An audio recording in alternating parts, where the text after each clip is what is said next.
नमस्कार दोस्तों, मेरा नाम है राहुल और IAS पीसीएस पाठशाला आप सभी का स्वागत है।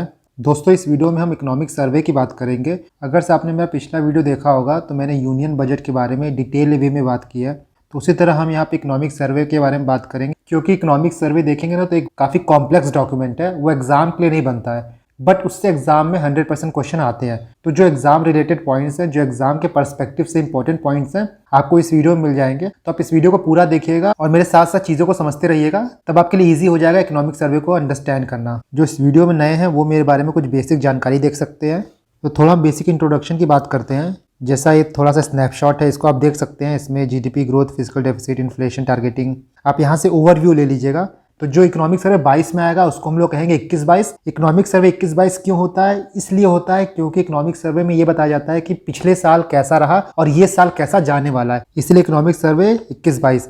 तो ये इकोनॉमिक सर्वे हमारी फाइनेंस मिनिस्टर निर्मला सीतारमण जी ने पेश किया था 31 जनवरी 2022 को, जो कि बजट के एक दिन पहले होता है। इकोनॉमिक सर्वे 2021 जो है वो प्रिपेयर बाय संजीव सन्याल, ये हमारे प्रिंसिपल इकोनॉमिक एडवाइज़र हैं, और रिलीज्ड बाय अनंत नागेश्वरन, ये हमारे चीफ इकोनॉमिक एडवाइज़र हैं। तो इसको याद रखिएगा कि प्रिपेयर्ड बाय संजीव सन्याल और रिलीज्ड बाय अनंत नागेश्वरन। इस बार का हमारा जो इकोनॉमिक सर्वे है उसका थीम था, सेंट्रल थीम था agile approach. Agile approach is basically based on feedback, real time monitoring, flexible responses, या फिर इकोनॉमी को सेफ्टी नेट बफर प्रोवाइड करना। ये अप्रोच होता है अजाइल अप्रोच, मतलब बेसिकली फ्लेक्सिबल अप्रोच। कुछ बेसिक चीजें देखते हैं। तो पहला इकोनॉमिक सर्वे हमारा 1950-1951 में आया था।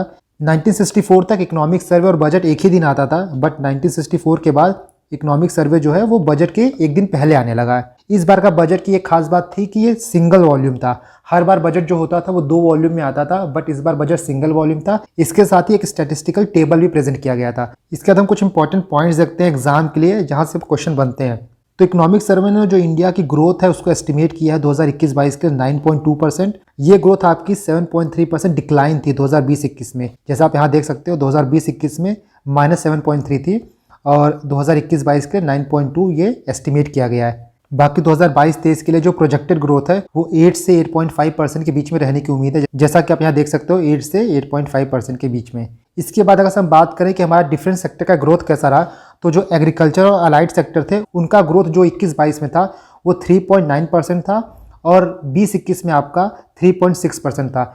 आपको जैसा पता होगा कि एग्रीकल्चर सेक्टर ही एक ऐसा सेक्टर है जहां पे पिछले साल पॉजिटिव ग्रोथ देखा गया। इसके अलावा इंडस्ट्री सेक्टर देखिए या फिर सर्विस सेक्टर देखिए, दोनों में आपका नेगेटिव ग्रोथ था। इस साल का एस्टिमेट है कि इंडस्ट्री जो है वो 11.8% से बढ़ेगी और सर्विस सेक्टर हमारा 8.2% से बढ़ेगा। इसके बाद हम देखते हैं कि जो डिफरेंट सेक्टर ऑफ इकोनॉमी है उनका GVA मतलब ग्रॉस वैल्यू एडेड में क्या कंट्रीब्यूशन है। जैसा कि आप यहाँ देख सकते हैं, जो हमारा एग्रीकल्चर और अलाइड सेक्टर है उसका 2021-22 में जो कंट्रीब्यूशन था वो 20.2% था, जो इस साल घट के 18.8% होने की उम्मीद है। जो इंडस्ट्री था उसका 2020-21 में 25.9% था, जो कि इस साल बढ़ के 28.2% हो जाएगा। और जो सर्विस सेक्टर था उसका इस साल घट के 53% हो जाएगा और ये पिछले साल था 53.9%। तो यहाँ देख रहे होंगे कि इंडस्ट्री जो है उसमें एक ग्रोथ दिखेगी, बाकी आपके सर्विस सेक्टर और एग्रीकल्चर एंड अलाइड सेक्टर दोनों में डिप दिखेगा आपको यहाँ पे। ये तो मैंने आपको बता ही दिया कि एग्रीकल्चर सेक्टर जो था हमारा वो कोरोना में सबसे लीस्ट अफेक्टेड था और सर्विस सेक्टर जो था वो मोस्ट अफेक्टेड था। बाद में हम फॉरेक्स की बात करें तो हमारा फॉरेक्स रिजर्व जो है दुनिया में चौथे नंबर पे है। पहले पे आपका चाइना है, दूसरे पे जापान, तीसरे पे स्विट्जरलैंड और फोर्थ हमारा इंडिया है। ये है आपका 633.6 बिलियन, अप्रॉक्सीमेटली आप 634 बिलियन देख सकते हैं। इंडिया का जो एक्सटर्नल डेट है वो है आपका $593.1 बिलियन और सेंट्रल गवर्नमेंट के ऊपर जो डेट है वो 2019-20 में था 49% ऑफ GDP, जो कि 2020-21 में बढ़ के हो गया 59.3% ऑफ GDP। कोरोना आने की वजह से गवर्नमेंट के ऊपर डेट जो है वो सिग्निफिकेंटली इंक्रीज कर गया है। बाकी बजट में मैंने फिजिकल डेफिसिट का डेटा बता ही दिया था, ये आप देख सकते हैं। इसके बाद हम बात करते हैं कि इंडिया की टॉप इंपोर्ट कमोडिटीज कौन सी हैं जो इंडिया आयात करता है। तो पहले नंबर पे आपका क्रूड पेट्रोलियम है, दूसरे में गोल्ड, तीसरे में पेट्रोलियम प्रोडक्ट, चौथे में पर्ल या फिर जेमस्टोन जो महंगे हीरा मोती होते हैं। इसका 5वें नंबर पे आपका कोल, कोक, ब्रिकेट्स। ब्रिकेट बेसिकली जो कोल डस्ट होता है ना उसी से बनाया जाता है, छोटा छोटा पीस होता है क्यूबिकल फॉर्म में।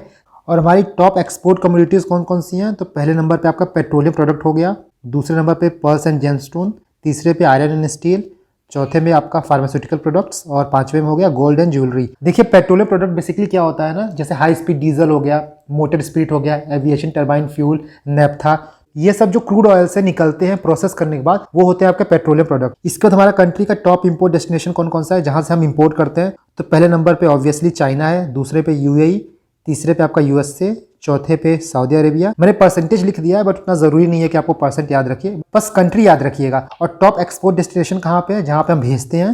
पहला यूएसए, दूसरा यूएई, तीसरा आपका चाइना हो गया, चौथा आपका बांग्लादेश हो गया और पांचवा हांगकांग। ये चीज ना आप किसी निमोनिक्स के थ्रू याद कर लीजिएगा, जैसे हर कंट्री का पहला इनिशियल लेके कोई निमोनिक्स बना के उसको याद कर लीजिएगा। वैसे मैं कोशिश कर रहा हूँ और एक मैंने मार्क्स बूस्टर सीरीज निकाली है, उसमें मैं मैक्सिमम चीजें जो आपको याद नहीं होती है जैसे स्पोर्ट्स हो गया, बुक्स एंड ऑथर्स हो गया, अवार्ड हो गया और डिफरेंट मिलिट्री एक्सरसाइजेस और भी डिफरेंट चीजें जो है उस सीरीज के माध्यम से मैं आपके लिए लाऊंगा, ताकि जो चीजें आपको याद नहीं होती हैं वो काफी इजिली एक दो बार वीडियो देखने से आपको याद हो जाए। तो अगर से आपने मेरा पहला वीडियो नहीं देखा है मार्क्स बूस्टिंग सीरीज का, तो उसको जाके आप देख लीजिए। वहां पे मैंने मिलिट्री एक्सरसाइजेज और स्केलर और वेक्टर क्वांटिटीज जो होती हैं उनको ईजिली कैसे याद किया जाए ये आपको बताया है।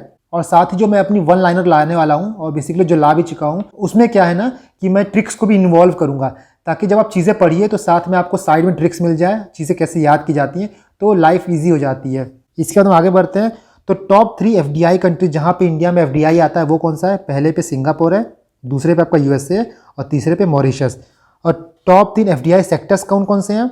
तो पहला आपका है कंप्यूटर सॉफ्टवेयर एंड हार्डवेयर, दूसरा आपका ऑटोमोबाइल और तीसरा आपका है सर्विस सेक्टर। इसके बाद हम देखते हैं टॉप 5 एग्रीकल्चर कमोडिटीज जो इंडिया एक्सपोर्ट करता है।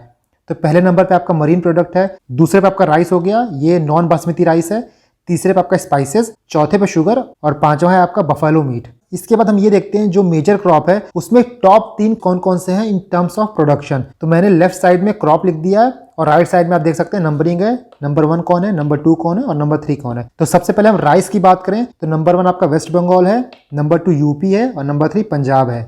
इसके बाद व्हीट में नंबर 1 आपका यूपी, नंबर 2 एमपी और नंबर 3 पंजाब। मेज में बात करें तो कर्नाटका नंबर 1, एमपी नंबर 2 और महाराष्ट्र नंबर 3।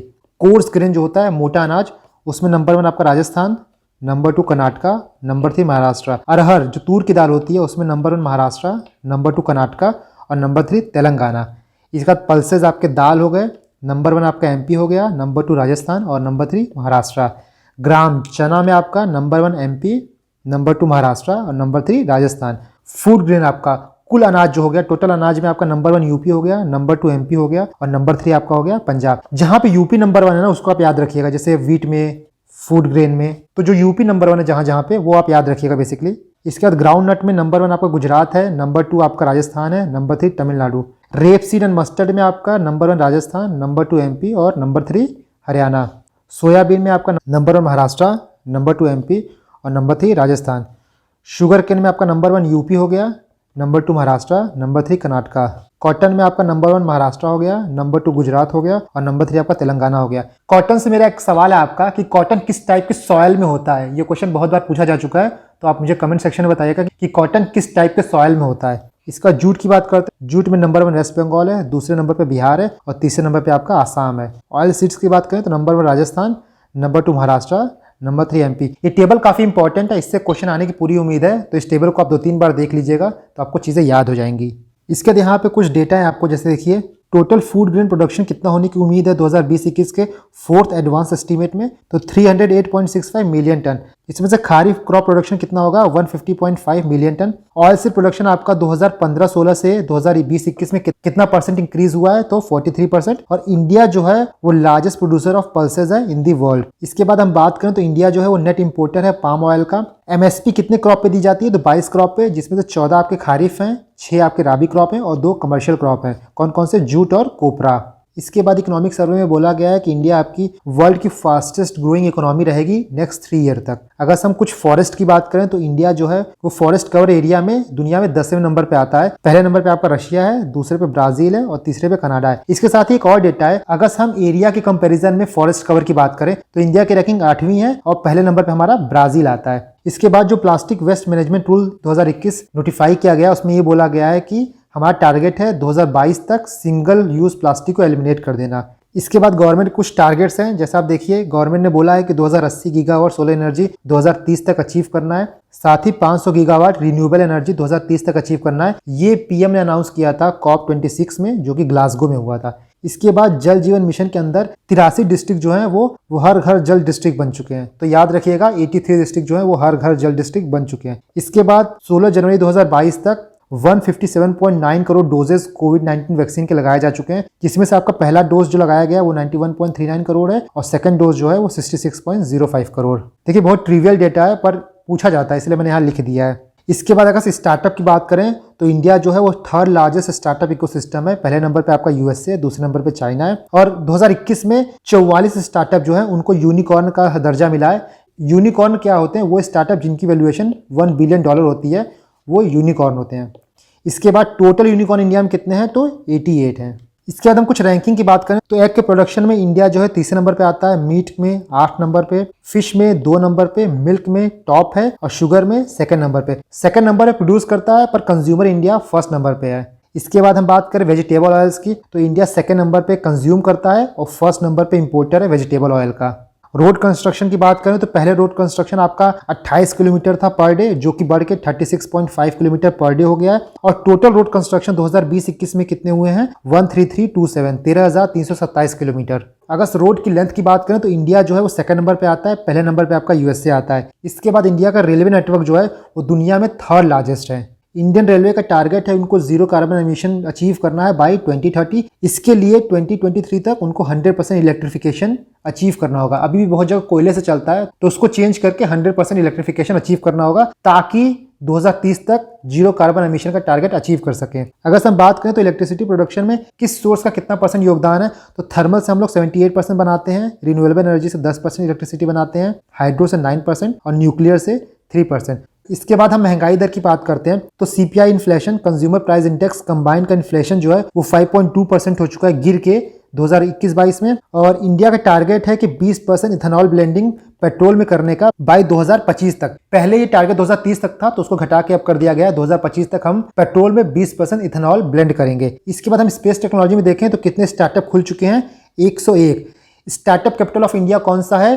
पहले ये बेंगलुरु था बट दिल्ली जो है बेंगलुरु को पीछे छोड़ के स्टार्टअप कैपिटल ऑफ इंडिया बन चुका है। इसके बाद हम वाटर रिसोर्सेज की बात करें तो गंगा रिवर बेसिन जो है वो इंडिया का सबसे लार्जेस्ट बेसिन है और इंडिया के 28% वाटर रिसोर्सेज में गंगा रिवर बेसिन का योगदान है। पॉल्यूशन की बात करें तो नेशनल क्लीन एयर प्रोग्राम ने टारगेट किया है कि जो पीएम कंसंट्रेशन है, पर्टिकुलेट मैटर का जो कंसंट्रेशन है वो 20 से 30% घटा देंगे बाय 2024। तो दोस्तों यहाँ पे आपका इकोनॉमिक सर्वे खत्म हुआ और आई होप आपको इस वीडियो से हेल्प मिली होगी। इस वीडियो को प्लस बजट की वीडियो को आप एक साथ देख लीजिए तो एटलीस्ट आपके 5 से 6 क्वेश्चन आराम से बन जाएंगे। तो दोस्तों इसी तरह मैं यूपी पीसीएस और यूपीएससी के जो मिसलिनियस टॉपिक है उनको ऐसे वीडियो के माध्यम से कवर करता रहूंगा। इससे ये होगा ना कि मिसलिनियस टॉपिक ऐसा है कि आपको एक जगह रिसोर्स मिलते नहीं है तो मेरे वीडियो के माध्यम से आप इजीली वो सब चीज़ें कवर कर लेंगे। आपको इस लेक्चर का पीडीएफ मेरे टेलीग्राम पर मिल जाएगा और मेरे टेलीग्राम का लिंक आपको डिस्क्रिप्शन में मिल जाएगा। तो दोस्तों आप इसी तरह मेहनत करते रहिए। Thank you and God bless you all.